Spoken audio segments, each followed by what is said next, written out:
Le décodage biologique. Alors, fondation A1, il est là. On le bascule là. Et on le bascule là. Là, là, là. Et là, là, là, là, là, là, là, là. Impeccable. Partager. Ok. Ah mais non, c'est pas ça que je veux partager en fait. Oui, voilà, c'est vous verrez bien plus grand comme ça. Parfait. Donc, le décodage biologique. C'est la première partie, c'est donc le niveau 1 de la formation, il est dans cette partie-là, le Z%. Il va avoir de l'action, on va l'utiliser en tout cas dans le Y et dans le Z. De Y et X. Qu'est-ce que c'est le décodage biologique? D'abord, poum, poum, poum, poum, poum. Qui a entendu parler de décodage biologique? Je vais vous faire un petit sondage. Ne bougez pas, ça m'intéresse d'avoir le chiffre, donc je vais le faire correctement. Ne levez pas la main, je ne vais pas voir tout le monde. Je vais vous mettre un truc dans le chat. Hop, hop, hop, plus. Ça se fait en 2 secondes. Hop.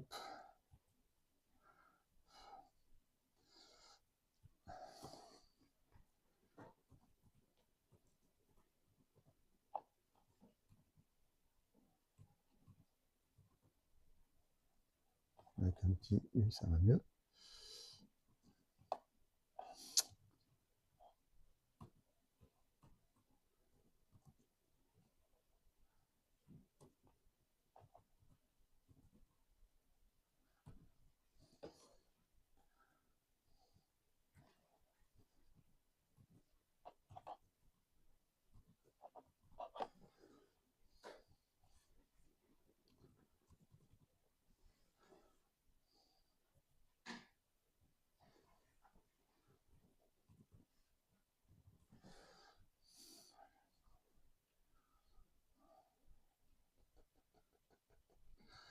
Hop, comme tout à l'heure, je vous enregistre mon sondage en réunion, ok, et je vous le partage. Vous répondez pendant que je fais le tour dans la salle. Ah ben il n'a pas de titre, parfait. Allez, je vous le partage, donc il est dans le chat, en fait. Vous ouvrez le chat, donc la petite boîte, c'est marqué chat dessus. Pour ceux qui ne connaissent pas. Pardon, c'est une blague. Et puis vous répondez à ça dans la salle. Qui connaît le décodage biologique et à quel point? 2 séances. Oui, mais avec moi. Ah, Mirella, ok, super. Mirella, c'est la collègue avec qui j'étais formé en décodage biologique. Ouais, j'étais dans le même cabinet qu'elle, on a travaillé ensemble. C'est elle qui m'a mis le pied à l'étrier concernant les conférences. Parce qu'à l'époque, j'étais tellement timide sur la question que je faisais des conférences. Et puis, quand je l'ai vu faire, je dis, ah, ça m'a tenté quand même. Et du coup, j'ai fait avec elle. Et en parallèle, en fait, je faisais du théâtre d'impro, qui m'a énormément aidé à la confiance en moi. Et voilà, c'est comme ça que j'ai pu lancer, j'ai pu faire. Et c'était chouette. C'était chouette. On est devenus formateurs pour Christian Flech tous les deux. Et j'ai quitté la formation de Christian Flech parce que je voulais faire de la TEFT. Je ne voulais pas me cantonner à ça. C'est très bien, c'est très efficace, pas de souci. Moi, j'avais compris que c'est ça et ça qui m'avait aidé, donc je voulais développer ça. Et Christian, c'était une question pour lui de faire ça, parce que c'était pas son truc, c'est pas ce qu'il voulait donner, donc on est parti chacun de notre côté, enfin surtout moi, parce qu'il avait déjà son côté bien entamé. Oh là, oui ou de loin. Si on répond les deux, ça ne marche pas. Il y a 21 personnes pour l'instant qui ne connaissent pas le décodage biologique. Allez, répondez un petit peu. J'ai combien? 29 sur 43, il n'y en manque pas beaucoup qui n'ont pas voté. Ça va juste diriger mon discours après, donc plus c'est précis, mieux c'est.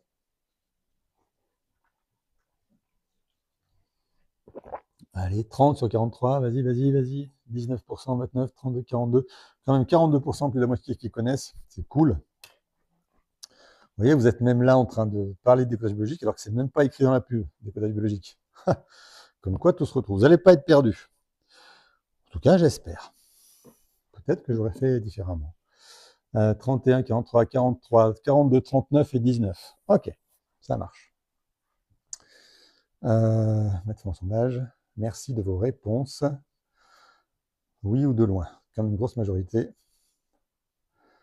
Hop, hop et hop. Vas-y, j'ai fini. Partager le résultat, c'est pas ce que je veux faire. Donc, je vais repartager l'écran. Et c'est celui-là que je vais partager. Donc, décodage biologique. Désolé si elle l'a redite. Ah, visiblement, le sondage ne veut pas se fermer. Pourquoi? Non, parce que je ne l'ai pas terminé, c'est ça? Mais si, pourtant, j'ai terminé. Ah.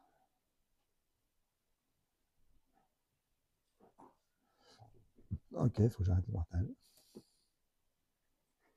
Que je revienne dans le chat.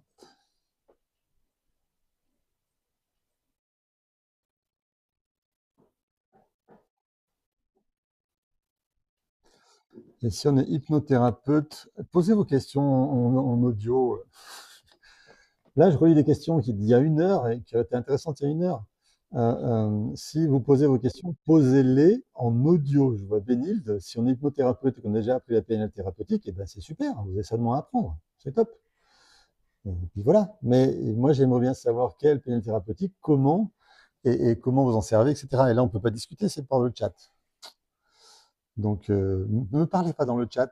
Je lis pas le chat. Je ne peux pas être tout près avec des petites lettres. Je suis loin. J'ai dit ça. Est-ce que pourquoi j'ai encore ça qui est affiché? Alors, j'ai un petit bint. Pas de résultat. Hop, quitter. Télécharger. OK. Voilà, quitter. Ça, c'est clair. Allez. Vous avez la fenêtre du sondage qui reste chez vous. Hein. Ouais, j'arrive pas à l'effacer.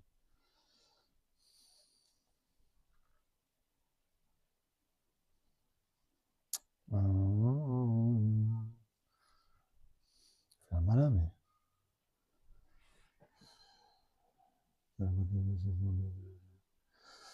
Non, c'est bon. Dites-moi en 2 mots, vous voyez la fenêtre du sondage ou vous me voyez moi? C'est ce qui m'intéresse en fait. C'est ce que je cherche à réparer, si ça se trouve, je fais n'importe quoi. Qu'est-ce que vous voyez? Moi, je la vois plus, hein, la fenêtre. Ok, Perso, je la vois pas. d'accord. Bon, ben, je sais pas pourquoi elle reste affichée chez moi. Bon, tant pis, on va faire comme si c'était pas là. Écran 2, écran 2, écran 2. Et puis, contenu uniquement, arrière-plan, au-dessus d'épaule, côte à côte. Au-dessus d'épaule, côte à côte, arrière-plan. Oh la vache, c'est quoi ce beans? C'est pas ça que je veux. Eh ben, je suis un peu rouillé. Diaporama PowerPoint à 0. Non, c'est le A1 que je veux. Mais non, c'est pas sûr. Ah, mais je ne l'ai pas partagé, je ne l'ai pas relancé. Tant pour moi, il faut que je me remette dans mon truc. Mon cerveau. A0, je ferme. A0, je ferme. A1. Allez, on ferme.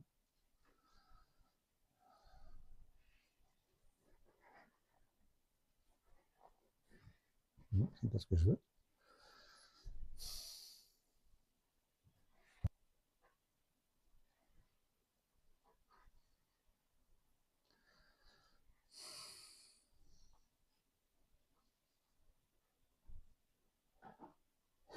Voilà. Et là, je repartage. C'est bon, je vais y arriver. Partager. Alors, partager quoi? 1 et 2. A1, diaporama PowerPoint.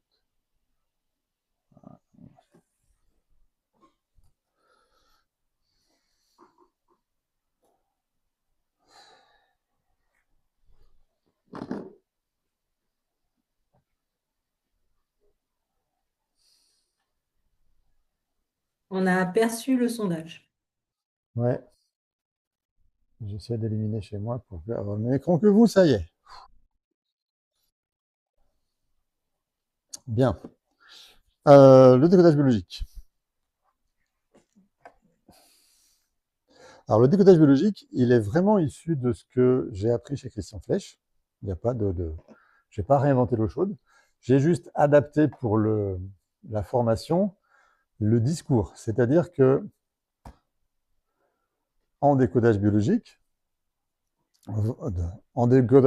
dans la formation TEFT, vous allez apprendre le décodage biologique adapté à la TEFT. C'est-à-dire que vous aurez l'introduction au niveau 2, niveau 3, pardon, thérapie familiale et thérapie transgénérationnelle à chaque pas du décodage biologique, parce qu'on va regarder le décodage biologique et on va chercher à décoder les maladies, non seulement des traumatismes, des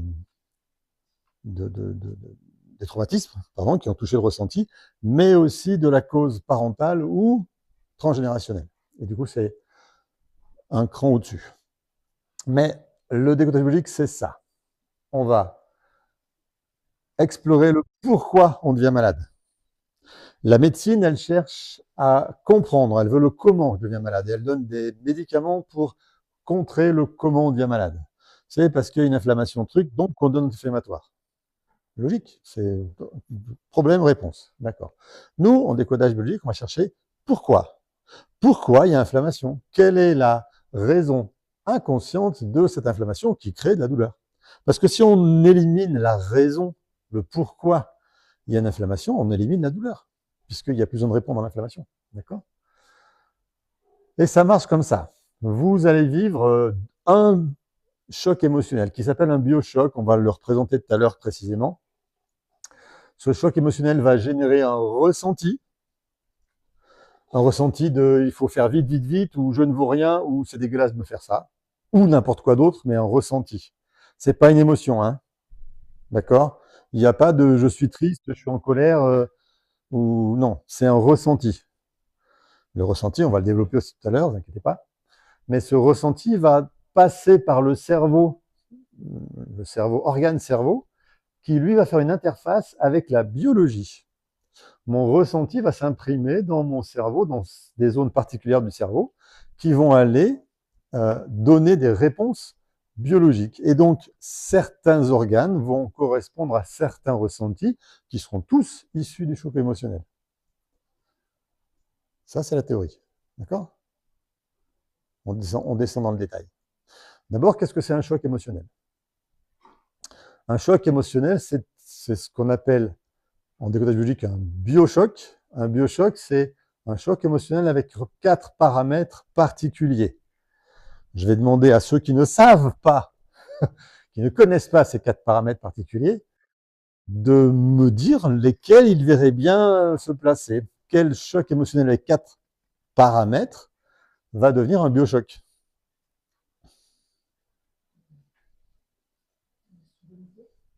Soudain, c'est bien. Un choc émotionnel soudain, ça fait partie des 4 paramètres. C'est soudain, on ne s'y attend pas. D'accord. L'intensité, oui. Putain, vous êtes bon aujourd'hui. 2 sur 4 déjà. 2 phrases. Allez les autres, laissez pas les gens dans la scène gagner, quoi. Laissez-vous pas faire. Ouvrez votre micro. Être Pardon? seul. Être seul. Être seul, c'est pas un biochoc. L'injustice. Précise ta réponse. Au moment du biochoc, être dans un état de solitude. Dans un état de solitude, c'est presque ça. Tu as la bonne piste pour le 3e point. Au niveau du biochoc, un état de mort imminent? Non. Non, c'est pas un des 4 paramètres du biochoc, l'état de mort vivant. C'est une conséquence plutôt du biochoc, l'état de mort vivant. Une douleur intense? C'est intense, on l'a déjà dit. Ah, ok. Non, mais en fait, c'était la douleur. Douleur physique. Oui, mais c'est pareil. C'est un choc émotionnel intense Ok. ou une douleur physique intense. En tout cas, c'est pas quand je me cogne le pied dans la table, même si ça fait très mal, que ça me fait un choc émotionnel. L'impuissance, non. Ça, Injustice. c'est le ressenti. L'injustice, non, ça c'est un ressenti. Allez, allez, allez. Alors bien sûr, ceux qui savent répondent pas, donc j'ai pas les réponses, hein, bon, c'est bien. Mais ceux qui savent pas, imaginez quel paramètre à part soudain, inattendu, violent, et il y a une histoire de solitude. quel autre paramètre fait que ça va devenir, ce choc émotionnel va te faire un biochoc, va devenir un biochoc. L'isolement? Voilà. La peur. Vécu dans l'isolement. C'est pas la solitude, c'est vécu dans l'isolement. C'est-à-dire que je peux en parler à personne. Ah. Et c'est pas parce que je suis seul. C'est parce que je n'ai personne vers qui me tourner. Même si je suis seul au moment où je le vis, je peux toujours en parler à quelqu'un. Encore après, je sors de l'isolement. Le problème, c'est l'isolement. C'est vécu dans l'isolement. Ok, le quatrième. Il ne manque plus qu'un. Soudain, inattendu, violent, enfin intense, vécu dans l'isolement et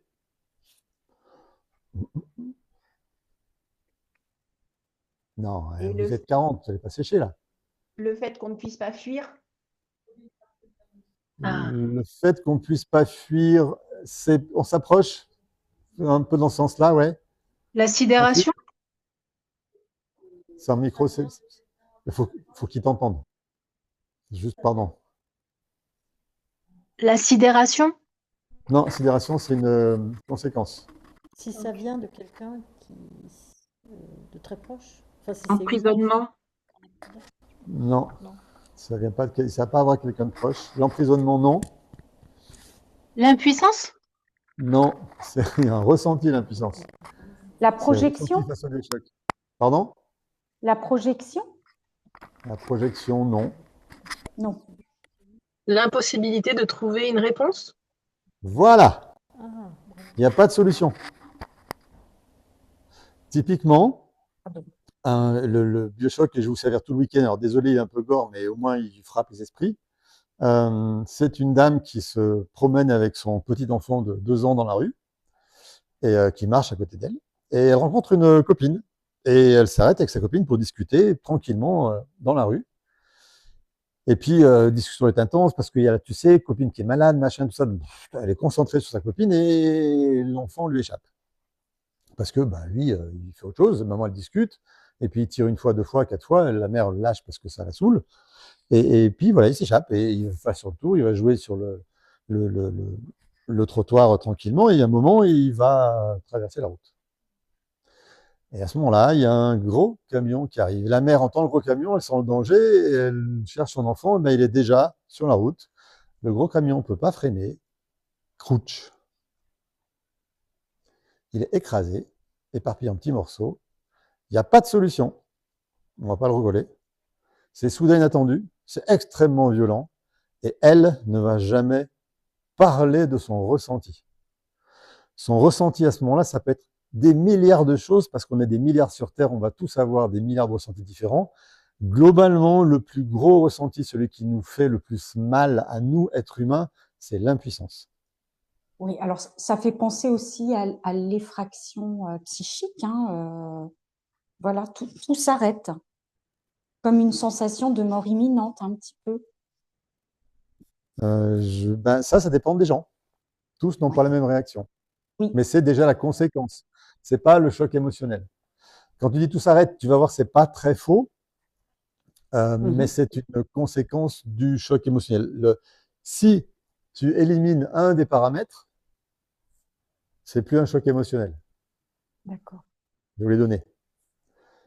De forte intensité émotionnelle, soudain inattendu, sans solution, vécu dans l'isolement. Si vous éliminez un des 4, ce n'est plus un biochoc, il n'y a plus de ressenti intense, non exprimé qui s'imprime dans le corps. Donc, vous ne développez pas de maladie avec ce qui vous est arrivé.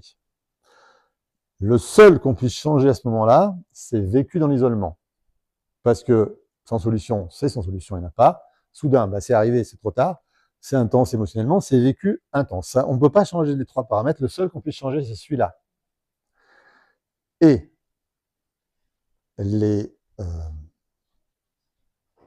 dans les événements publics graves et dramatiques, attentats, etc., il y a toujours une cellule de crise qui se met en place. Pourquoi? Pour permettre aux gens d'exprimer ce qu'ils ont vécu. Voilà. C'est à ça que ça sert, c'est sortir de l'isolement. Je vais vous donner un exemple. Tout de suite. Ouais, c'est le moment, je crois. Ouais. Une jeune femme, 30aine d'années, qui vient au cabinet. J'étais encore en fin de formation décodage. J'étais en plus avec une table de poyer pour travailler. Elle vient me voir parce qu'elle a mal au dos. Et puis elle a mal au dos depuis plusieurs mois. Elle a fait des examens, des radios, un scanner, machin, tout ça. Il n'y a rien. Rien, rien, rien. Il n'y a rien mécaniquement qui fait qu'elle aurait mal au dos. Donc je lui demande depuis quand elle a mal au dos. Ça a commencé ouais, début août, cet été, ouais. Qu'est-ce que vous avez fait de particulier? Rien, je ne sais pas, rien de particulier. Ok, alors qu'est-ce que quelques jours avant début août, vous avez vécu d'intense, de soudain et sans solution? Oh, et là, elles font en larmes. Mais sur la table, elle était couchée, heureusement. Elles font en larmes sur la table, elles ne s'écroulent pas. Et elle me dit, le 14 juillet, j'étais sur la promenade des Anglais à Nice, et puis j'ai vu le camion qui écrasait tout le monde, et j'ai voulu aider les gens, et j'ai été totalement impuissante à les aider parce qu'il y avait des petits morceaux de partout, et je ne suis pas chirurgienne, je ne suis pas pompier, et je devais me baisser pour aller les aider, mais j'étais incapable de me baisser parce que je ne savais pas quoi faire de leurs morceaux. Bref, une impuissance totale, et je suis très très vite parti rentrer chez moi. Et là, elle a vécu dans l'isolement. Elle n'a pas de solution, c'est soudain entendu, c'est forte intensité émotionnelle, mais surtout, elle n'a pas de solution. Enfin, elle vit ça dans l'isolement. Si elle était passée par la cellule psychologique, elle ne serait pas venue me voir après. Dans son histoire à elle raconte qu'elle a ressenti qu'elle était impuissante à pouvoir porter tout leur malheur, toute leur douleur. Et porter, c'est avec son dos, parce qu'elle, elle porte avec le dos, elle ne porte pas avec les épaules, elle ne porte pas avec les bras, elle porte avec le dos, chez elle, c'est son ressenti. Donc, son dos va répondre à ça, et sa douleur est immense tout de suite. Elle reconnaît, on fait quelques trucs en PNL qui permettent d'évacuer ça. Elle se relève, elle n'a plus mal. Je l'ai vue qu'une fois, je ne l'ai pas touchée. Elle a juste exprimé son ressenti pour la première fois, son vrai ressenti profond. Je suis impuissante à porter tout leur mal. Terminé. Elle est sortie, elle avait plus mal au dos. Et elle n'est jamais revenue, donc elle a plus mal au dos.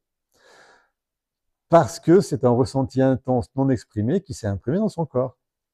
Là, c'était vraiment énorme. C'est pour ça que je vous donne l'exemple, parce qu'il est vraiment impressionnant d'efficacité, mais il a bien les 4 paramètres. Donc, je le garde précieusement, celui-là. Mais c'est comme ça que ça marche. D'accord?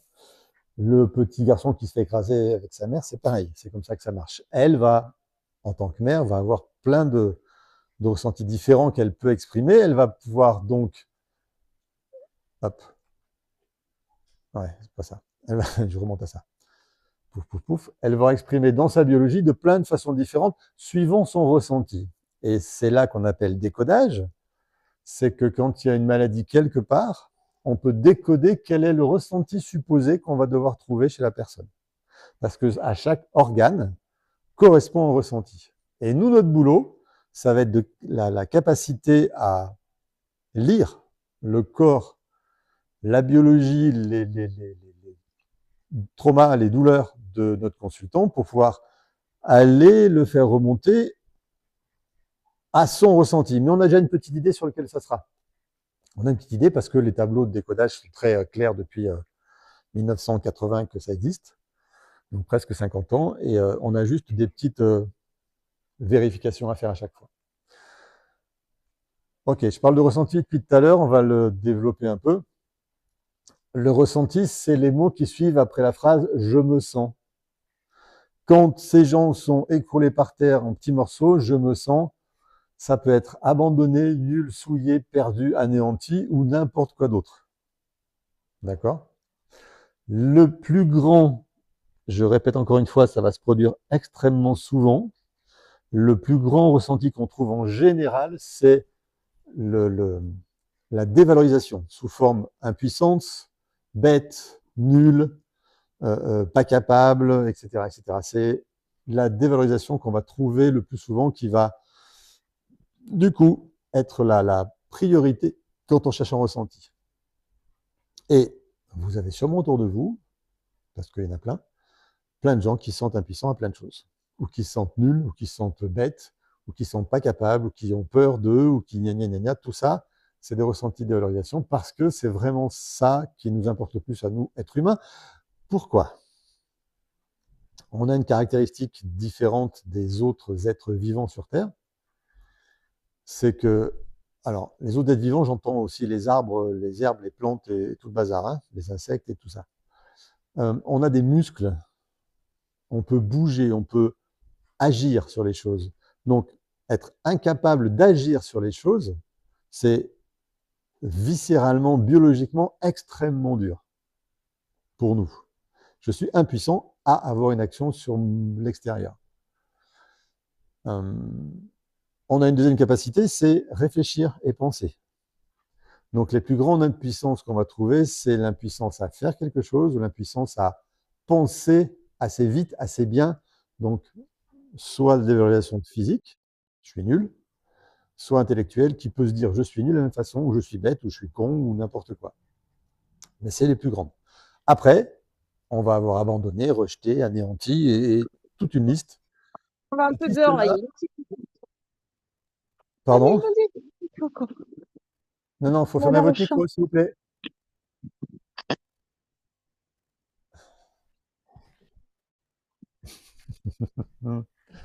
Voilà, merci. C'est qui? Véronica. Ok. Je disais donc, les deux grandes principaux ressentis qu'on va trouver, c'est des valorisations physiques ou intellectuelles. Et c'est normal, puisqu'on est conçu comme ça. Vous aurez, à la pause tout à l'heure peut-être, à la pause tout à l'heure d'ailleurs, c'est bientôt la pause. Ah oui, 3h15, bientôt la pause. Vous aurez la liste complète de tous les ressentis, tout ce qui est mots ressentis. Chez vous, là, devant vous, elle est à la dernière page. Dernière page du livret, vous avez tous les ressentis. Et ce qui nous intéresse, qu'on va chercher, c'est le ressenti, ce que j'ai appelé les ressentis sources, qui sont en gris soulignés. Alors, ce n'est pas la dernière, c'est l'avant-dernière peut-être. Les ressentis en gris, surlignés en gris. C'est ceux-là qui vont être les plus courants et les plus profonds. Tous les autres vont un petit peu être le niveau supérieur de cette profondeur-là de anéanti, nul, etc., etc. D'accord? Mais tous ces mots-là vous donnent la liste des ressentis. Je vous les transmets sur WhatsApp à la pause. Tout le monde les aura, de toute façon, ils seront par mail ce soir. Ça fait partie des pièces. Oui, c'est important, je ne vous l'ai pas dit. Si, je l'ai écrit. Je vous le répète à l'oral, c'est mieux. Vous aurez toutes les vues les plus importantes en PDF ce soir. D'accord? Voilà. Vous pouvez faire des copies d'écran si vous voulez, mais vous aurez tout en PDF ce soir, le plus important. Je répète encore une fois, ne m'écrivez pas sur le chat, je ne le lis pas. Là, devant moi, il n'y a pas de chat affiché, donc je ne peux pas lire ce que vous écrivez. Prenez votre micro et parlez, je vous écoute. Christophe, Oui, oui, c'est Sandrine. J'aurais juste deux questions. c'est parfait. Par rapport au plan où on voit le cortex préfrontal qui est relié à la thyroïde. Tout à l'heure, on a eu un exemple sur la moelle cérébrale qui est en lien avec les os. Mais je me Non, demandais par rapport au cortex non, c'est pas la moelle cortex cérébrale. frontal Oui, et vas-y, je t'écoute, pardon. transcérébral. Ouais. Ouais. Par rapport au frontal et au cérébral, donc c'est relié à la thyroïde et au côlon. Est-ce qu'on pourrait avoir deux exemples comme celui que vous avez présenté par rapport aux os? Oui, mais peut-être un peu demain. Ah, Demain, on détaille le cours sur les règles, enfin sur les règles, sur les grandes familles d'organes et choses comme ça. Demain, on voit ça. d'accord. Là, ce Ok, schéma-là, il n'est pas précis. D'accord? C'est symbolique. d'accord, merci. Ok, vous vous basez pas là-dessus pour faire une théorie parce que c'est juste symbolique. Bon, sauf le tronc cérébral et le côlon. Ça, c'est juste. Mais peu importe. Le reste, ça l'est pas. Christophe, La deuxième, oui. en fait, j'ai entendu récemment que si on n'exprimait pas ce que l'on avait, ce que l'on ressent ou quelque chose qui nous contrarie, qui n'est pas OK avec nous, Ouais. si on ne l'exprime pas dans les 3 jours, on l'engramme dans nos cellules. Donc, est-ce que tu confirmes ou pas? Ou c'est plus Alors, compliqué? j'ai vu personne qui se mettait un chronomètre pour savoir quand est-ce que ça commence à s'engrammer. Ouais, Euh, pour moi, ça dépend de la violence du ressenti. d'accord. Plus c'est OK. violent, plus il est engrammé vite. D'accord? Et plus, du coup, il faut l'exprimer profondément pour le ressortir. Ça ne veut pas dire qu'on ne peut pas régler quelque chose qui date de très, très, très, très vieux. Non, on le règle pareil. Juste, il va faire plus de dégâts parce que on le verra. Est-ce qu'on le verra dimanche? Je suis pas sûr. C'est peut-être non, c'est peut-être pas dans ce module-là. C'est peut-être dans le deuxième module. on verra qu'un ressenti va engendrer plein de choses, dont des croyances qui vont, elles aussi, piloter l'inconscient autant que la biologie. D'accord? Donc, j'ai pas de règle de 3 jours. Je pourrais pas dire oui, non, mais je dis pas non, Ok. parce que pourquoi pas. Mais à mon avis, c'est plus une histoire d'impact du ressenti. D'accord, merci. J'ai vu des ressentis, clic, hop, je ressens et je passe à autre chose. Et ça a quand même fait, et c'est quand même impacté tout de suite. Qu'est-ce qui serait passé si j'avais exprimé en 3 jours? Ben, j'en sais rien, puisque je ne l'ai pas exprimé. Pour moi, il n'est pas exprimé, il n'est pas exprimé. Qu'il soit exprimé 3 jours avant, 3 jours après, je pense que c'est pareil. Je pense que, quel que soit le ressenti de ces 2 exemples que j'ai donnés, si elle l'avait donné à un moment donné de leur vie, ça serait libre. Et est-ce qu'ils n'auraient pas imprimé ou imprimé? J'en sais rien, puisque ça ne s'est pas passé comme ça. Tu vois la réponse que j'ai oublié de te faire? Elle est Ok. entre les deux. Ok. Ok. Donc, il n'est pas exprimé, il est imprimé, point. Voilà. Il reste imprimé, on va dire. Mais il est imprimé tout de suite. Et l'exprimer, c'est facile, hein, c'est juste en parler à quelqu'un, mais parler de son vrai ressenti profond. Toute la liste que vous avez, là, il y en a une cinquantaine, je pense, dedans. Il y a dans ces ressentis-là des ressentis superficiels, des ressentis secondaires. Si vous exprimez cela, ça ne marche pas, vous ne sortez pas du biochoc. Il faut exprimer le On ressenti. ne peut pas Pour... passer notre vie à râler, quoi. C'est pas possible parce que sinon on va se polluer, quoi. Justement, râler, c'est la colère, c'est une émotion, c'est pas un ressenti. D'accord. Ouais, moi j'ai Dépasser... vraiment du mal à différencier les Ouais, émotions. mais on y va juste après, hein, t'inquiète pas. Ouais, merci. J'ai passé la majeure partie de ma jeunesse, ouais, je dirais jusqu'à l'accident, à peu près jusqu'à 28 ans, à râler. À râler, à pester, à pas être content, etc., etc. Et j'avais appris ça. Pour moi, c'était un fonctionnement normal. Et je me suis rendu compte que non, c'était pas normal quand je suis allé passer quelque temps chez un de mes cousins et lui, il râlait pas, il pestait jamais. Moi, je suis sorti de mes gonds plusieurs fois pour des trucs qui se passaient et lui, il bronchait pas, il dit oh, c'est pas grave. Comment tu peux dire que c'est pas grave? C'est super important. Non, c'est pas grave, c'est qu'une aile de voiture, c'est pas grave. Donc ça me rendait dingue. Et c'est là que je me suis dit, il y a peut-être un truc chez moi qui va pas. Mais bon, râler, c'est exprimer la colère. Donc, ça aussi c'est important. Notez bien dans un coin. Quelqu'un en colère, il est impuissant. C'est son ressenti. D'accord. Pourquoi? Parce que la colère, c'est le meilleur moyen, la meilleure émotion pour sortir d'impuissance et trouver de la puissance en gueulant, en ouvrant la bouche et en râlant. Là, j'ai du volume. Là, je suis plus impuissant. Donc, plus je suis en colère, plus je suis impuissant. Ne dites pas hein, qu'il est impuissant quand il est en colère, sinon ça va être pire. Parce qu'en plus, on l'a levé, il n'est pas content. Mais les grands colériques sont de grands impuissants à plein de choses. Ça, c'est une bonne astuce. Tiens, qu'est-ce qui me met en colère? Et si je me pose la question, qu'est-ce que je suis impuissant à faire là, pour calmer la colère? À me faire écouter, à faire quelque chose, à faire ce que j'ai à faire, à faire. On est impuissant à faire. Mais les colères, elles sont pas toutes négatives. Il y a des colères qui sont saines. Enfin, moi, je le ressens comme ça, mais bon, je veux pas partir dans un autre débat, mais C'est un autre débat, tu as raison.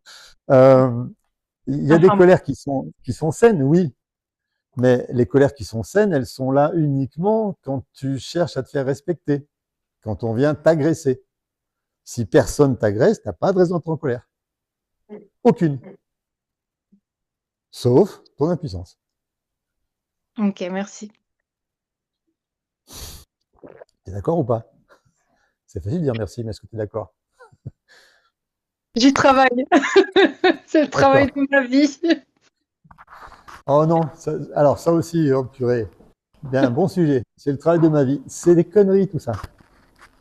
C'est pas, on va pas travailler une vie sur un problème. On va travailler correctement avec les bons outils tout de suite et c'est réglé tout de suite. C'est rapide.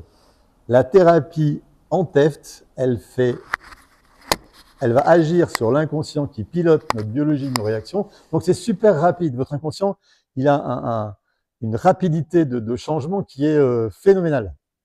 C'est pas le travail d'une vie, c'est le travail d'une séance bien calée. Le deuil, c'est pas le travail d'une vie. La Ben alors, colère, J'irai faire des séances parce que je pense que le travail que je fais actuellement avec une psychogénéalogiste, c'est pas assez en fait. Pas Pardon. assez, Je vais pas rigoler. c'est pas C'est grave. évident que c'est pas la psychologie qui va t'aider. C'est évident. Là, tu vois X, Y, Z, ben, bosse pas dans X. La colère, c'est pas ça. La Ok. colère, c'est ton impuissance. Qui est-ce qui t'a appris à être impuissante? La réponse est en toi. Et là, on va pas s'étaler aujourd'hui. Ok. Merci. Avec plaisir. Bonjour. Pouf, pouf, pouf. Oui, Oui, une bonjour, autre Mister, question? c'est Valérie. Ouais. Et moi, je voulais simplement rajouter qu'en fait, la colère, elle est tout à fait légitime à partir du moment où on la déverse pas sur les autres. Euh, Elle est légitime dans le sens où elle va te permettre de ne pas toucher ton impuissance. Là, tu as le droit d'être en colère. Évidemment, pas contre les autres, je suis d'accord avec toi. Mais si au lieu de exprimer cette colère légitime contre un arbre ou n'importe quel caillou qui passe, tu allais chercher la source de cette colère dans ton impuissance, travaille ton impuissance pour que tu arrêtes d'être impuissante et te mettre en colère tout le temps, est-ce que ça serait pas une meilleure solution? Ah oui, je suis complètement OK. Mais en fait, je parlais pas forcément pour moi, mais il y a eu dans mon enfance des personnes qui déversaient beaucoup de colère sur moi. Et en fait, moi, j'ai constaté une chose par rapport à ma fratrie. Ouais. Eh bien, j'ai toujours été quelqu'un qui me taisait, qui n'osait pas m'affirmer, qui est comme si j'avais été anéantie par, comme s'il y avait eu un blocage en moi, en fait, une Uh-huh. affirmation qui avait du mal à se mettre en place, alors que mes sœurs, en fait, elles ont répété un peu les mêmes schémas. Et pendant longtemps, ça m'a causé problème sur ma confiance en moi, etc., etc. Ouais. Et là, je me rends compte qu'en fait, bah oui, ça ne m'appartient pas. Ça appartenait justement à cette maman qui avait un mal-être. Mais ça m'a quand même suivi pendant des années jusqu'à ce que je fasse une formation sur la psychologie humaniste et ça m'a appris énormément. Et je me sors un peu de là, hein. Mais ça a quand même été pour moi très problématique, hein. Du mal à prendre ma place, du mal à me positionner même dans un groupe, à intervenir. Même Ouais. là, j'interviens, mais avant, je ne serais même pas intervenue. Et à la rigueur, on m'aurait coupé la parole. Oh, je me serais éclipsée. J'aurais été comme la petite fille fragile, mal. Alors qu'aujourd'hui, j'ai été travailler justement sur cette petite fille et sur cet enfant. Et ça m'a beaucoup aidée. Et je sais que toute émotion est là pour quelque chose. Elles expriment justement, enfin, elles expriment des choses. Il faut les écouter, il faut savoir les entendre, les Mhm. accueillir. Et dès lors où on est dans cette position, dans cette posture, c'est sûr que tout s'allège. Mais ça demande quand même du courage, ça demande du travail sur soi. Et puis ça demande aussi d'aller vers ce terrain. Mais je pense qu'à un moment donné ou à un autre, hein, comme ici, tous, on est là, c'est par hasard, hein. C'est parce qu'on a raisonné avec quelque chose que tu nous envoies, quoi. On n'est jamais là par hasard, hein. Si on est là, c'est parce que c'est le bon moment pour nous et on commence à s'ouvrir à d'autres pratiques. Et je trouve ça génial. En tout cas, je te remercie, Christophe. Je t'en prie, je vois pas ton prénom de là où je suis. Tu peux me le répéter? Je m'appelle Valérie. Valérie. Ouais, Ok. Donc, je Valérie, suis un peu loin de mon ordinateur puisque je suis dans mon Ah, salon. Et c'est bien. C'est mieux que très bien. demain, je pourrais me mettre dans mon bureau et là, je pourrais mettre ma caméra. Mais mon D'accord. ordinateur en bas, Eh ma ben, caméra ne marche pas. c'est ce que j'allais te dire. Sois bien là demain parce que tout ce qu'on va dire va t'intéresser au plus haut point. Ok, Donc, super. moi, je me permets de rebondir sur tout ce que Valérie vient de dire. Je me retrouve complètement hein, dans ce Ouais. que tu décrivais de ton comportement enfant. Je pense que j'ai au moins ça en commun. Est-ce que parfois, on ne confond pas non plus, surtout quand on s'est tu sur de nombreuses années, est-ce qu'on Ouais. ne confond pas la colère avec une affirmation de soi qui juste est tellement pas habituelle, qui n'était pas habituelle jusque-là, et qui du coup, quand on s'affirme, on le fait aussi de façon très, très marquée. Et pour moi, cette affirmation-là, elle se fait avec une voix, on va dire, forte, sans crier, mais Mhm. elle peut être perçue comme de la colère, parce qu'on ne se laisse plus déstabiliser, comme on a pu être déstabilisé par quelqu'un d'autre par le passé. Ok. Et du coup, pourquoi tu aurais besoin de t'affirmer? Alors, en fait, moi, comme Valérie, je crois que j'ai souvent donné plus de place aux autres, à la parole des autres qu'à la mienne, parce que enfant, on m'a souvent dit qu'en fait, ce que je disais, c'était faux, alors que pas du tout, mais c'était justement ma curiosité et mes questions qui gênaient. Donc, en effet, j'étais une enfant qui réfléchissait pas de la bonne façon. Alors que Ok. si je voyais bien les choses, même trop bien les choses, et que c'était plus une gêne pour mon entourage familial. Donc, si je te demande X, Y ou Z%, tu me réponds quoi?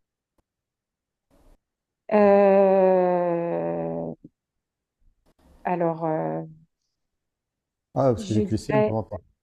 ouais, XY, hein. Non, il n'y a pas de X là-dedans, il n'y a que des Y. Il n'y a que des Y. OK. Ouais, tu me l'as dit. C'est Ouais. parce qu'on t'écoutait pas, parce que tu te faisais écraser, parce que tu devais te taire. Mm. C'est tes parents, ça. C'est pas tes ancêtres. Non, non, non, tout à Ils fait. ont appris à la petite fille à se taire. Mm, mm. Tu vois Oui, oui, non, non, voilà, enfin, pour ma part, c'est la mère surtout qui m'a appris à me taire. Il fallait surtout pas que je parle. Ouais. Et c'est bien ça le problème. C'est que du coup, tu es obligé de t'affirmer parce qu'on t'a appris à te taire, mais quand même, quand tu t'affirmes, on te fait taire. Oui, Et le oui, problème, et c'est c'est que tu vas encore comme chercher. ça aujourd'hui. J'allais le dire. Au niveau Tu vas chercher professionnel, ça. pas au niveau familial, mais au niveau professionnel, oui. Tu vas chercher ça toute ta vie, dans tous les domaines de ta vie, et tu vas l'exprimer sans arrêt. Et donc, c'est encore là aujourd'hui. C'était ma conclusion. Oui. Et je rêverais de pouvoir m'en débarrasser, évidemment. J'entends bien. J'entends bien. Mais c'est pour ça que j'ai fait la test, pour qu'on puisse s'en débarrasser. Voilà. Donc, ouais, et en tout cas, Parce voilà, que ma colère super que j'ai vécue intéressant. moi pendant Ouais. 30 ans, c'était pas génial. Ben non, on s'épuise et on met pas son énergie en fait au bon endroit. Non. Et on en passe beaucoup à faire des conneries. Mm. Ok. Hop, décoller la Merci. musique. Avec plaisir. Merci de vos interventions.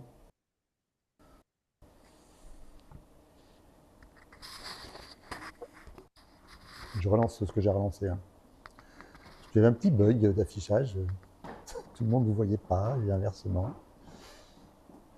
Hop, vous n'avez pas vu que j'avais si mal tourné ça. Allez, vas-y, bien, super. Et maintenant, tu fais ça.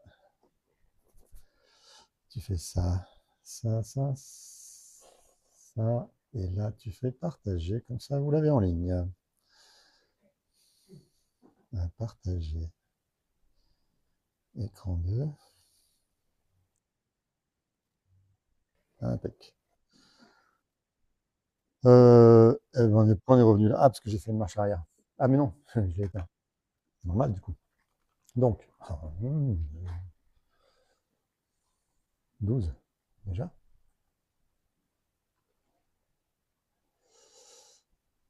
Ok. Hop, hop, hop, hop, hop, hop, hop. C'est la page d'après. Le ressenti, ce n'est pas une émotion. Ce n'est absolument pas une émotion. Et pour ça, j'ai pris l'illustration du film Vice Versa, de l'animé Vice Versa, parce qu'il parle des émotions. Or, un ressenti, ce n'est surtout pas une émotion. Et c'est pour ça, quand je dis j'écoute pas l'émotion, c'est dans le sens où je vais chercher le ressenti qu'à dire l'émotion. Je ne vais pas vous laisser dire je suis triste, je suis triste, je suis triste, je suis triste toute la séance parce qu'on perd notre temps tous les deux. Alors qu'on peut être vachement plus efficace en disant je suis triste parce que je me sens. Et là, il y aura le ressenti. D'accord? Et si je vais travailler sur le ressenti, je vous aide. Si je vous écoute parler de votre tristesse, je ne vous aide pas. Je vous écoute. Je suis la bonne copine qui boit un thé avec vous, mais je ne travaille pas. Je ne vous aide pas. Oui, vous êtes entendu. Et c'est le premier pas pour faire quelque chose, c'est être entendu. D'accord. Mais le travail thérapeutique commence à partir du moment où vous exprimez votre ressenti. Donc, je vais pousser jusque-là. Et oui, je vais passer au-dessus de votre émotion parce que c'est pas elle qui va vous aider à l'exprimer. Je cherche toujours à être efficace. Pourquoi? Parce que quand j'allais travailler, moi, dans mon parcours thérapeutique, et que je sortais avec une séance qui m'avait rien apporté, bah, ça me mettait en colère. C'était mon histoire de l'époque. D'accord? Ça me mettait en colère parce que malgré tous les moyens que je mettais de me forcer à aller chercher dans mon histoire douloureuse ce qui se passait, les 4 ans de psychothérapeute dont je parlais tout à l'heure, ils m'ont appris à marcher avec mes béquilles, quoi. C'est pas ça que je voulais. J'ai été écouté, elle a pleuré avec moi, c'était top. Mais tous les items de ma vie qu'on a vus, qu'on a traversés ensemble, où j'ai été entendu par elle et reconnu dans ma douleur par elle, ben ils m'ont pas aidé à me séparer de mes béquilles. Donc, c'est pas ça que je voulais. Et donc, quand j'ai découvert le décodage biologique et que simplement dans les cours, dans la formation de décodage biologique, on travaillait des ressentis, on exprimait des ressentis, et là, mes séquelles disparaissaient dans le cours, j'ai fait, mais ça, c'est génial. J'ai gagné plus d'avancées dans la libération de mes séquelles, dans l'effacement de mes séquelles, en 2 ans de formation, d'accord, que 4 ans de thérapie. Donc, ok, j'avais trouvé le truc. Et non, marrant, au début, j'étais chiant pour le prof parce que je disais, ouais, mais moi, j'ai déjà travaillé ça en thérapie, c'est bon, je ne vais pas le revoir 4 fois. Fais-le avec cet outil-là. J'exprime le ressenti, plouf, et le lendemain, la séquelle, ben ouais, ben, j'ai plus mal, ben ouais, ça remarche, ben ouais, si. J'étais scotché parce que j'y croyais absolument pas. J'y croyais absolument pas parce que mon cerveau cartésien avait appris que la thérapie, c'est long. Et que c'est pas parce que j'exprime que je suis nul que je vais changer quelque chose de ma biologie. Or, si. Et c'est ça qu'il faut entendre, c'est que l'expression de ce ressenti, c'est tout le travail du décodage biologique. Le décodeur biologique vous amène à toucher votre ressenti, à l'exprimer, et à ce que vous l'entendiez, ce que vous le reconnaissiez pour pouvoir le laisser. On va faire ça ce week-end, entre vous, en débutant tranquille. D'accord? Si j'écoute l'émotion, on perd son temps. On n'avance pas, ça ne marche pas, parce que le ressenti, c'est la source inconsciente de l'émotion. J'ai peur, j'ai du dégoût, je suis en joie, je suis en colère, je suis triste, parce que je me sens abandonné, souillé, nul, perdu, aimé. D'accord? Émotion, parce que je me sens ça. Donc je suis en colère parce que je me sens nul. Mais je peux être aussi en colère parce que je me sens souillé, ou parce que je me sens abandonné, ou parce que je me sens perdu, ou parce que je me sens aimé, puis que bon sang, j'ai pas envie que ce soit elle qui m'aime. Mais en fait, je suis juste en colère parce que je suis impuissant à me faire aimer par la bonne personne. Mais c'est de l'impuissance encore. D'accord? Mais toutes les émotions ont une source inconsciente. Là, c'est marqué en vert, conscient au-dessus de la barre, inconscient en dessous. Tant que vous n'exprimez pas ça, vous ne réglez pas le problème. Ce n'est pas la peine de faire X 1000 séances pendant des années, tant que vous n'exprimerez pas ça. Donc, le secret du décodage, c'est aller chercher le ressenti, le faire exprimer le ressenti le plus profond, le plus douloureux. Pourquoi? Ben parce qu'on sort de la case isolement. Quelqu'un a entendu mon ressenti profond, je ne le vis plus dans l'isolement. Ben, c'est plus un biochoc que j'ai vécu. Donc, tout ce qui dépendait de ça, ça disparaît. Alors, bien sûr qu'il peut y avoir plusieurs biochocs à plusieurs niveaux. Z, Y, X, c'est normal, mais ça ne se travaille pas pareil. Enfin, pas pareil, si, quelque part, puisque quand on fait la thérapie des ancêtres, on va juste leur faire exprimer leur ressenti pour qu'ils sortent du biochoc. On fait exactement la même chose. Si vous faites du transgénérationnel en faisant... je vais être péjoratif, ça m'énerve. Je n'ai pas envie de péjoratif, mais j'exagère volontairement. Si vous faites du transgénérationnel en faisant des petites prières à vos ancêtres qui ont souffert le martyre et que vous comprenez et que vous leur pardonnez, vous ne faites rien en fait. Il faut que cet ancêtre-là, il exprime son ressenti profond pour sortir de son conflit, pour que vous arrêtiez de le porter. Pardon? C'est ce que tu as fait, oui. Ben oui, ça ne change rien. C'est joli, c'est mignon, c'est sympa, mais ce n'est pas thérapeutique en fait. La thérapie va ne passer que par l'expression du ressenti, dans le cadre qu'il faut, comme il faut, la façon dont il faut. C'est très précis, mais c'est simple. Et une fois que vous aurez compris comme c'est simple, ça vous régalez en cabinet, quoi. en tant que consultant déjà, parce que vous avez trouvé quelqu'un qui vraiment vous fait avancer, là ça marche, vous êtes content de votre séance. Et en tant que thérapeute, c'est le pied. Vous avez passé votre journée à faire évoluer des gens d'une séance à l'autre, enfin d'une heure à l'autre, c'est juste génial. Vous êtes à votre place en fait, c'est juste ça le truc. C'est vous sortez de votre journée, là, je fais ce que j'ai ce dans quoi j'excelle et je suis à ma place, c'est génial. C'est ça. Et du coup, ce que, en fait, nos ancêtres, ce qu'ils n'ont pas réussi à exprimer, à libérer, c'est nous qui portons le poids. Ouais. Voilà, c'est ça. Et quoi? Et du coup, bah, nous, en fait, enfin, nous, je parle en général pour certains, on porte le poids, en fait, de nos ancêtres. À partir du moment où on en prend conscience et où on les exprime, on casse le schéma, en fait, Non. transgénérationnel. Non? Eh ben non, il faut retourner avec eux à leur époque, à leur place pour exprimer ça correctement. Et ça, on le fait avec la PNL. Et c'est là que la PNL va jouer. Parce que la PNL va vous transporter dans le temps et dans l'espace et va vous faire revivre, ressentir, exprimer, ressentir la libération et vraiment la vivre dans votre corps, la libération. Mais c'est possible que quand vous avez été capable de repérer les bons ancêtres, et pas n'importe lesquels. Et ça, c'est la thérapie transgénérationnelle de la TEFT. Donc en fait, c'est un ensemble, c'est vraiment une union, une osmose parfaite. Mais c'est étape par étape, parce que si tu vas d'abord chercher chez tes ancêtres, tu vas en quelque sorte fermer le robinet, d'où vient le problème. Mais tu ne nettoies pas devant ta porte. Ah oui, il faut d'abord chez soi, bien sûr. Donc, ce n'est pas le transgénérationnel le prioritaire. Le C'est transgénérationnel n'est prioritaire que dans certains cas très très précis, dont on parlera dimanche quand on parlera de transgénérationnel, parce que c'est là où on va être le plus intéressant. oui, moi je Et voulais juste quand on coupe le transgénérationnel, temporairement, ça permet aussi à la personne d'avoir plus d'énergie pour avancer, quoi, et puis être la marionnette de ses ancêtres. Ouais. Alors, c'est très intéressant que tu poses ça maintenant, Ghislain. Je ne coupe jamais quoi que ce soit qui vienne des ancêtres. Pourquoi? Parce que quand je coupe quelque chose, je me prive des potentielles ressources qu'ils m'ont transmis en même temps que le drame. Donc je préfère remonter, travailler le drame, le résoudre, récupérer la ressource qui m'a jamais été livrée, puisque couper quelque chose. Je reçois énormément de gens qui ont été coupés de leurs ancêtres parce que c'était la solution, comme tu dis, temporaire, la meilleure, la plus rapide, mais n'empêche qu'ils sont mal. Parce que à la place, ils n'ont rien. Et rien, bah, c'est zéro. C'est aucune ressource de que dalle. Donc, j'évite absolument de couper toujours. Je vais chercher à réparer l'histoire. Parce que je l'ai repérée, parce que je vais la réparer avec les bons outils. En fait. Mais, ouais, prendre la tronçonneuse, c'est facile. Sauf Mais que alors, ça ne va pas apporter les ressources.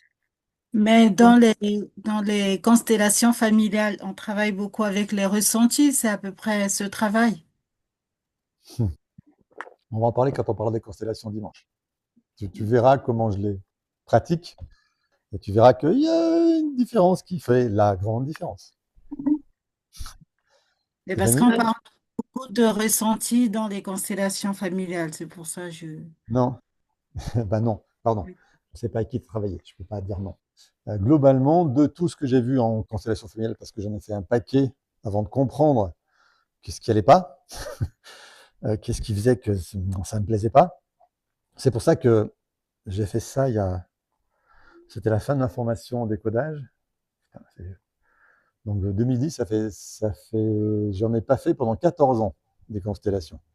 Et je refusais de faire des constellations en cabinet parce que pour moi, c'était pas la meilleure façon de travailler. Et puis quand j'ai découvert ou imaginé, je sais pas comment le dire, la meilleure façon que je pouvais avoir de faire des constellations, je me suis mis à les faire moi-même, à les donner moi-même, parce que j'avais trouvé l'outil thérapeutique constellation, mais pas le suivi, pas la méthode classique des constellations systémiques de... c'est quoi son prénom? Berthe. Berthe Hellinger. Stéphanie, je voulais dire quelque chose. oui, je voulais te poser une question. Du coup, quand tu dis que tu ne coupes jamais les liens, est-ce que Ouais. quelque part, c'est un peu essayer de se focaliser sur les transmissions positives uniquement? Parce que, enfin, j'ai en tête, par exemple, si tu as une famille dont le père était très violent, Ouais. je sais pas, alors on va dire bah, peut-être que malgré le fait qu'il ait été violent, et donc là, on est sur de la maltraitance, on va se concentrer sur le fait qu'il était peut-être très organisé, ou très courageux, et que c'est ça qui nous aurait transmis, en fait, et qu'il faut pas qu'on se coupe. Alors, le fait qu'il ait été très violent, ça va annihiler n'importe quoi qu'il ait pu donner d'autre. Mais vraiment annihiler, hein. Ton inconscient ne peut pas prendre de la douceur de quelqu'un qui te terrorise. C'est pas possible. Il ne peut pas prendre de la force de quelqu'un qui te terrorise. Il ne peut pas prendre de la valeur de quelqu'un qui te terrorise. C'est pas possible. Le père doit donner la protection et la valeur à son enfant. Et à partir du moment où il fait quelque chose contre ces choses qu'il donnait à cet enfant-là, l'enfant ne croit rien, il ne reçoit rien de positif. Donc, Mais alors, comment ça, on est dans le signal parent-enfant. D'accord? Chez les ancêtres, c'est la même chose. Il faut bien. Non. C'est pas il faut bien. Quand vous travaillez en trans-G et que vous considérez les besoins des enfants de vos ancêtres au même titre que les besoins de vous, enfants, face à vos parents, vous avez tout compris. À l'époque, les besoins des enfants, ils sont les mêmes que ceux d'aujourd'hui. Technologiquement, relativement technologiquement, bien sûr. Mais pour s'épanouir, un enfant avait besoin des mêmes choses dont il a toujours besoin aujourd'hui. Ça ne change pas, ça. D'accord? Et si le parent est défaillant, surtout sur un point majeur comme la sécurité, chez papa et l'amour chez maman, tout le reste ne fonctionne pas. Ça va détruire le reste. Donc, en fait, ce père n'a jamais rien su donner à ses enfants, donc il n'y a rien à avoir de positif de lui. Par contre, lui, ayant été négatif dans la lignée, il a empêché cet enfant de recevoir les ressources des ancêtres au-dessus. Et c'est mon objectif. On va aller réparer la relation entre l'enfant et son père, plutôt faire reconnaître au père ses défaillances pour que l'enfant soit libre, de façon à ce que l'ensemble de la famille puisse se reconnecter aux lignées supérieures et recevoir les ressources qui ont manqué. C'est là où on répare, en fait. On ne va pas réparer en coupant. Là où c'est compliqué, c'est comment tu fais reconnaître cette responsabilité aux parents? Tout le Parce travail que de la je thérapie dis une familiale. bêtise, mais ça peut être une personne qui est décédée, une personne avec laquelle on n'est plus en lien, ou que les relations sont compliquées. Donc, ouais. Ouais. Eh ben, c'est tout ce qu'on verra demain, que je tenterai de vous faire. Je ne vais pas vous expliquer, je vais vous le faire ressentir. Mieux. Ça sera plus clair pour tout le monde. Juste une petite dernière question là-dessus. Une fois quand on a coupé les liens énergétiques, on peut les rafistoler ou pas? Je coupe pas, donc j'ai pas besoin de rafistoler en fait. Je ne coupe aucun lien énergétique, je répare la relation familiale de façon à ce que cette famille puisse se reconnecter aux ancêtres et faire circuler tout ce qui aurait dû circuler, ruisseler comme dirait l'autre, pour de vrai cette fois, vers les Et descendants. quand on a fait couper les liens, une personne m'a coupé les liens pour Ouais. que j'avance de façon différente. Est-ce qu'on D'accord. peut remettre cette connexion Donc la question, elle vient de toi personnellement dans ce que tu as vécu, c'est ça? C'est ça. Ok. Donc dans ce cas-là, on va aller déjà vérifier que c'est la bonne famille sur laquelle il a travaillé parce que je ne connais personne qui soit capable de l'identifier à part avec les techniques tests que j'ai développées, mais ça c'est un détail. Bref, on va aller vérifier quel lien tu as avec et on va aller faire la thérapie de cette famille-là de façon à ce que tu puisses profiter à nouveau du lien avec eux. Donc, on ne va pas les recoller, mais on va les réparer, cette famille-là. Ouais. Ça me plaît bien. Donc, c'est pas perdu. Et je vois beaucoup de gens qui arrivent en disant depuis qu'on m'a coupé les liens, je suis dans la merde. Oui, bah, c'est logique, parce que tu te prives de toute la puissance potentielle des ancêtres qui auraient pu te donner. Parce que, à part ce père, là, je reprends l'exemple de, je sais pas qui, de Ah, je vois pas, j'ai pas de lunettes. Désolé. Je reprends l'exemple de tout à l'heure où ce père est violent. Le père est violent, mais il y a la mère dans le couple. Elle a des ressources qu'elle peut donner potentiellement. Et si je coupe les liens avec cette famille-là, je coupe les liens avec cette famille-là. Et donc, plus je coupe les liens bas dans les générations, plus je perds de branches capables de me transmettre des choses. Donc voilà. Moi, je préfère remonter dans la famille, travailler, réparer le lien, de façon à ce que ça circule à nouveau. Mais on reparlera de tout ça dimanche. Et ça veut dire qu'on ne peut pas faire le deuil d'une personne vivante. Ah ben non. Puis c'est, Il enfin, ne faut pas le faire, en fait. il faut pas. Il Ça faut revient pas. à dire ça. Ben, tu peux pas, il est pas mort. Et une autre question, moi. Si par exemple on a une famille, moi par exemple ma mère était violente, mon père n'était pas violent, mais il avait du mal à prendre sa posture de d'homme. Ouais. Et du coup, moi ce que j'ai fait, puisque bah en fait j'étais une enfant rejetée dans ma famille, on ne me supportait pas, je suis partie en fait loin d'eux, Ouais. mais j'ai essayé de renouer par instant.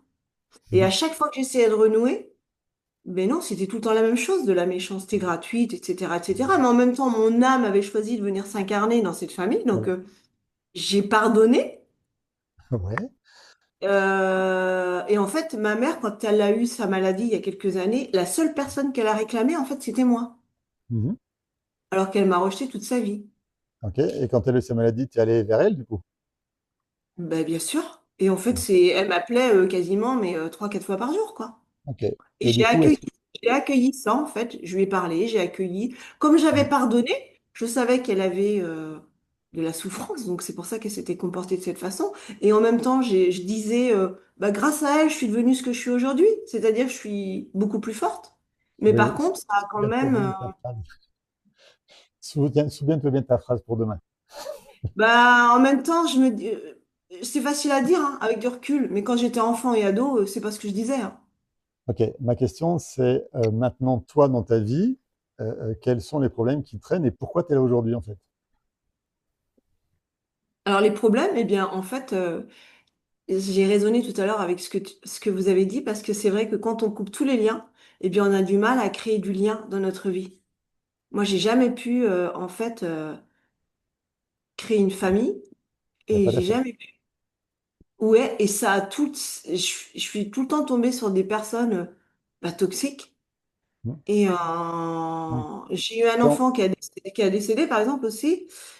En fait, c'est comme si j'arrivais pas à créer quelque chose. Et je sais que comme j'avais tout coupé les liens, c'est comme si quelque part, en ayant tout coupé les liens, il y a quelque chose qui m'empêchait de construire. Bien sûr. Ce qui t'empêche de construire, c'est les ressources que tu n'as pas. D'accord? Couper les liens, alors couper les liens avec sa propre famille, hein, dans le vivant, je ne parle pas des ancêtres. Couper les liens avec ses parents, ça permet de se sauvegarder, ça permet de survivre. Mais s'il n'y a pas de travail thérapeutique qui est fait pour avoir la reconnaissance de ces parents-là, de ce qu'ils ont fait et de la douleur qu'on a vécue, on ne peut pas sortir de la loyauté, c'est ce qu'on verra demain, et du coup, on ne peut pas récupérer de ressources à la place. Donc, quand ta mère te rappelle avant qu'elle meure et que tu es à nouveau avec elle, dans ce que tu me racontes aujourd'hui, le fait d'avoir été proche d'elle ne t'a pas permis d'avoir les ressources qu'elle t'a jamais données. Donc aujourd'hui, tu ne peux pas vivre tes relations affectives simplement parce que tu n'as pas réparé le manque affectif de ta mère. Oui, puis en même temps, j'avais plus envie, quoi. Donc je me suis dit, Ah je ben, reste seule. c'est bien. Je me suis résignée, en fait. Je me suis dit, je suis bien comme ça. Voilà.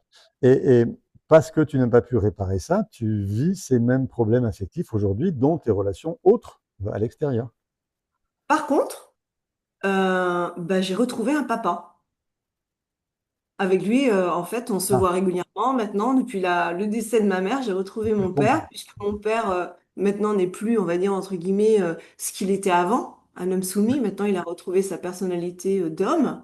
Il retrouve Ouais. sa place de... Donc, forcément, moi, je retrouve ma place de femme. Mhm. Oula, c'est sa fille, hein. Oui. Oui, mais je retrouve ma place de femme dans ma vie à moi, je parle. Ok. Écoute, c'est typiquement familial et demain, donc on en reparlera et tu verras pourquoi je t'ai demandé de garder ta phrase en tête.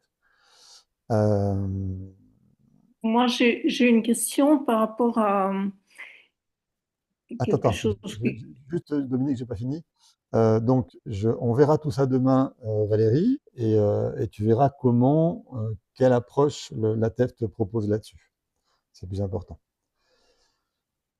Donc, Dominique, Oui, je voulais savoir quelle était ta position par rapport à quelque chose qui paraît admis, c'est-à-dire le choix d'une famille où on est. C'est platonicien, mais c'est un mythe. Et quelle est ta alors, position? j'ai pas de position. J'évite d'avoir des positions parce qu'elles sont toujours soumises à des contextes et je travaille avec chaque personne qui me ramène sa propre histoire. D'accord? Les grandes généralités, les positions sur des grands principes, c'est des grands principes, il y a toujours des exceptions, donc j'évite au maximum d'avoir un cadre, une position pour pouvoir m'adapter au contraire à chaque personne à chaque fois. Donc les grands principes, généralement, je laisse filer, ça ne m'atteint pas et je ne réfléchis pas parce que ce n'est pas ce qui m'intéresse. Donc j'ai pas de position par rapport à choisir une famille, machin, tout ça, tout ça. Les gens font ce qu'ils veulent, pensent ce qu'ils veulent, ça ne me dérange pas. J'ai les outils qui vont bien pour les aider, et après, c'est tout ce qui m'intéresse. Ouais, je suis pragmatique. Désolé.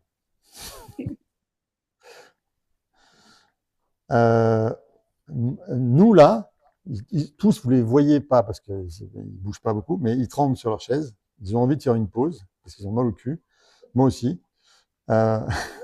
Donc, il y a une dernière question que je vais vous laisser poser avant qu'on fasse la pause, et puis après, on se retrouve dans un quart d'heure. Allez, une dernière question. Moi, je veux bien, c'est Sandrine, je veux bien poser une dernière question. Sujet, Tout après, à il y en aura l'heure, tu d'autres. disais que... Oui, Ouais. c'est possible? Oui, oui, sur le sujet. Après, il y en aura d'autres. Mais oui, vas-y. Oui, oui, c'est sur le sujet. Tout à l'heure, tu disais que par rapport aux enfants, c'était pas possible. Mais est-ce que dans tes accompagnements, c'est déjà arrivé d'avoir une personne à accompagner qui a justement deux parents complètement défaillants? Comment elle peut s'en sortir? Eh ben, on travaille Est-ce que sur c'est son déjà histoire. arrivé? Comment tu fais? Puisque tu disais que tu peux pas couper. Je travaille que comme ça, en fait. Les gens qui viennent me voir ont principalement, parce que bah, j'ai un peu les outils qui vont avec, ont principalement des parents défaillants. Et donc, je travaille avec eux de la même façon que vous allez apprendre à travailler en formation au niveau 3. C'est pareil. En fait, quand des parents m'apportent leurs enfants qui ont des souffrances, je fais travailler les parents sur eux, donc sur leur histoire, donc sur leur relation avec leurs parents. Parce que mon seul moyen que cet enfant-là, dans cette famille, il ait des parents à leur place, de parents capables d'assumer leur rôle et de leur donner les ressources qu'il faut, c'est que ces parents-là travaillent sur leur histoire, changent leur histoire pour avoir les ressources à donner à leur enfant. Donc j'aide les enfants en détresse à travers leurs parents en leur faisant travailler sur leurs histoires avec leurs parents. Et c'est pour ça que tout à l'heure, on disait un enfant qui est extrait de sa famille pour cause de maltraitance, je ne peux pas l'aider. Parce que ma seule aide que je peux lui apporter en tant que thérapeute TEFT, c'est travailler avec ses parents. Enfin, c'est que ses parents travaillent. Or, ses parents, ils ne sont pas là. Donc, moi, avec les outils que j'ai, je ne peux pas l'aider lui. Aidez-nous. Elle a Mais ça, j'ai compris. Je peux l'aider que s'il devient adulte et qu'il a travaillé au cabinet. Elle fera peut-être. En fait, je pense, Christophe, que tu n'as pas compris ma question. Je parlais d'un sujet adulte qui vient te voir. Donc, Ouais. du coup, il est déjà adulte, lui. Ouais. Et il vient te voir pour un problème. Mais ses deux parents sont défaillants. Est-ce qu'il doit travailler avec ses deux parents ou pas? Bien sûr. Mais c'est évidemment ça, la thérapie familiale. Eh oui, mais s'il n'y a plus de contact. Il n'y a pas besoin de travailler avec ses parents. Ah, d'accord. D'avoir demain. Ok. Ça deviendra plus clair demain. Ok. Ah, Il y aura d'accord, d'autres merci. questions.